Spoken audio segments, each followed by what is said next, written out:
On passe tout de suite à la deuxième partie qui est donc la déontologie, la charte déontologique des voyants. Alors tout d'abord, je vous laisse voir ce que c'est qu'une charte déontologique. La déontologie est un ensemble des règles et des devoirs régissant une profession. Il y a des professions comme les médecins, les journalistes qui sont dans l'obligation de respecter donc leur charte déontologique. Mais il y a toujours le vilain petit canard qui est le milieu de la voyance. En effet, il faut savoir que cette charte déontologique n'a aucune valeur juridique ou légale. C'est simplement une moralisation. En effet, les médecins ont la chambre des médecins, les avocats ont le barreau des avocats, etc., etc. Il y a beaucoup de professions comme ça qui sont régies par des organismes officiels qui ont donc pour obligation de faire respecter ces chartes. Et en fait, comme je viens de vous le dire, le milieu de la voyance, ce n'est pas du tout le cas.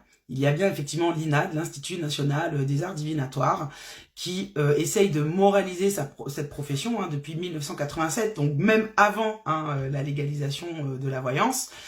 Et il faut savoir que ce milieu de la voyance, en fait, cette charte déontologique n'est pas obligatoire, c'est simplement une moralisation. Alors, qu'on soit d'accord avec ça ou pas, moi personnellement, je suis pas d'accord avec ça. Et comme je vous le dis depuis tout à l'heure, je milite pour que cette profession soit réglementée et qu'elle soit régie par des organismes sérieux. Pas forcément l'INAD, puisque souvent l'INAD est remise en cause par d'autres associations, notamment l'Association française de l'information sur la science, qui dit que l'INAD veut à la fois faire le juge et la police. Bon, ça, je suis pas là pour parler de ça. D'ailleurs, si vous voulez vous inscrire à l'INAD, en fait, vous avez une obligation de respecter cette charte déontologique de l'INAD si vous êtes inscrit en tant que voyant à l'INAD. Et pour vous inscrire comme voyant à l'INAD, il n'y a rien de plus simple, il vous suffit d'avoir un numéro de tirette, de remplir le formulaire sur leur site et de faire un petit chèque de 300 € tous les ans. À ce moment-là, oui, vous serez dans l'obligation de respecter leur charte déontologique. Et d'ailleurs, on va s'y intéresser un petit peu plus à cette charte déontologique.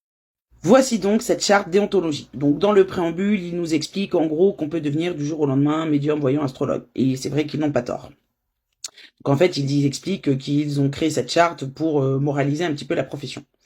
Et là, assez bizarrement, le premier paragraphe s'intéresse tout de suite aux services audiotel et plateformes. Alors, je vous laisserai lire, mettre sur pause ou carrément aller sur leur site en tapant charte déontologique du voyant de l'INAD pour que vous puissiez aller tout lire. Mais il y a quand même certaines choses, moi, qui me paraissent très bizarres dans cette charte. Et voilà pourquoi je ne suis pas tout à fait d'accord avec ça. Donc le premier article, parle donc des plateformes de voyance.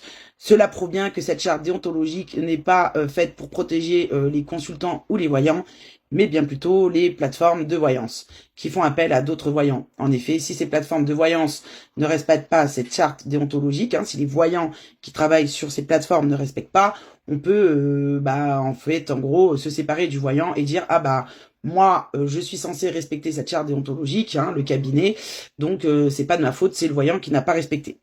Ensuite, il y a plusieurs paragraphes que je vous laisserai aller voir. Et en fait, quand vous allez lire cette charte, vous allez voir qu'il n'est pas écrit qu'un voyant n'a pas le droit de parler de santé.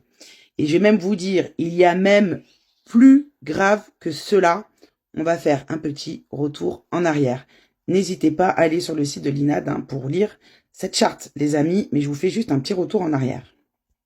Voici donc ce qu'on peut y lire concernant les plateformes audiotel. Tout professionnel doit refuser les consultations destinées à des personnes passablement fragiles ou accroît la voyance. Jusqu'ici, je suis complètement d'accord parce que l'addiction à la voyance, c'est aussi mon combat. À moins qu'il s'agisse d'un travail d'écoute équivalent à une psychothérapie. Ce que moi j'y comprends, c'est que non seulement ils n'interdisent pas de parler de santé en voyance, mais ils poussent carrément les plateformes audiotel à remplacer un psychologue. C'est très grave. Vous l'aurez compris que dans cette charte déontologique, en tout cas à mes yeux, il y a beaucoup d'incompréhension. En effet, le premier article étant sur les plateformes de voyance par audiotel ou les gros cabinets de voyance qui font appel à d'autres voyants. Donc ils expliquent plusieurs choses, mais ce qui est très grave à mon sens, c'est qu'ils décrivent noir sur blanc qu'un voyant peut en fait faire de la psychothérapie, en sachant qu'une psychothérapie doit se faire par un psychologue diplômé. Donc moi j'ai quand même quelques petits soucis avec cette charte déontologique. Après attention, l'INAD fait un très gros travail d'aide aux victimes d'arnaques. Ils ont des articles très intéressants hein, où ils expliquent attention à la voyance sur les réseaux, etc., etc. Mais ils font aussi d'autres articles en disant qu'on ne peut pas faire des formations à la voyance. En gros, pour eux, c'est un don et on ne peut pas l'apprendre. Donc je pense vraiment que cette charte devrait être légèrement revue, puisque d'un côté ils disent qu'on ne doit pas pousser aux gens accros à la voyance, mais qu'on peut faire de la psychothérapie. Et ça, à mon sens, c'est quand même quelque chose qu'il faut revoir. Donc, par rapport à cette charte déontologique, en plus, je voudrais rajouter une chose, c'est-à-dire qu'il n'y en a pas qu'une, hein. Il y a celle de l'INAD, mais il y a d'autres chartes déontologiques où chaque cabinet de voyance vont faire leur propre charte déontologique. Et pour une simple et bonne raison, en fait, il faut savoir que pour ouvrir un cabinet de voyance, donc Audiotel ou par carte bleue, depuis 2015, donc il y a des lois qui ont réglementé un petit peu les cabinets Audiotel, hein, entre guillemets, où déjà ils ont dit que les Audiotel, on devait les couper au bout de 30 minutes. Donc ça... Est-ce que vraiment ça empêche le consultant de rappeler? Je suis pas sûr. Mais en tout cas, ils ont fait cette loi-là. Et surtout aussi, depuis quelque temps, il y a l'obligation donc pour les sociétés qui ont les numéros 08, hein, qui vendent, qui louent donc ces numéros 08 au cabinet de voyance. L'entreprise qui a les numéros est obligée de faire valider le dossier du cabinet de voyant par une société externe qui dit oui, ce cabinet a le droit d'ouvrir un 08. Et en fait, la raison principale qui fait qu'on a le droit d'ouvrir un 08, c'est qu'on a d'afficher sur le site internet une charte déontologique. Mais en fait, cette charte-là, c'est pas obligatoirement celle de l'INAD. On peut simplement afficher n'importe quelle charte que le cabinet de voyance va inventer. Et d'ailleurs, vous, en tant que voyant, vous pouvez afficher vos chartes à vous que vous pouvez créer. Il n'y a pas de problème, en fait. Puisque, je le répète, il n'y a aucune réglementation là-dessus. Pour cela qu'il n'y a pas une charte, mais des chartes, et que sur certaines chartes déontologiques des voyants et donc des cabinets de voyants, il est écrit clairement qu'un voyant n'a pas le droit de parler de santé en voyance. Mais encore une fois, ça ne vient ni de l'INAD et il n'y a aucune loi qui va dans ce sens.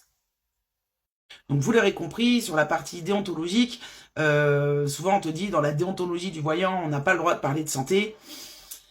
Ben, je viens de vous prouver que c'est pas tout à fait vrai. Il pousse même d'ailleurs à faire de la psychothérapie. M'amuser à vous lire la définition d'un psychothérapeute hein, qui fait des psychothérapies. Vous pouvez aller le chercher sur Google tout seul ce que c'est qu'une psychothérapie. Un psychothérapeute, c'est normalement quelqu'un qui est diplômé. Voilà, voilà. Donc sur cette partie déontologique, je pense qu'il faut arrêter d'argumenter sur oui, la déontologie du voyant, elle dit que.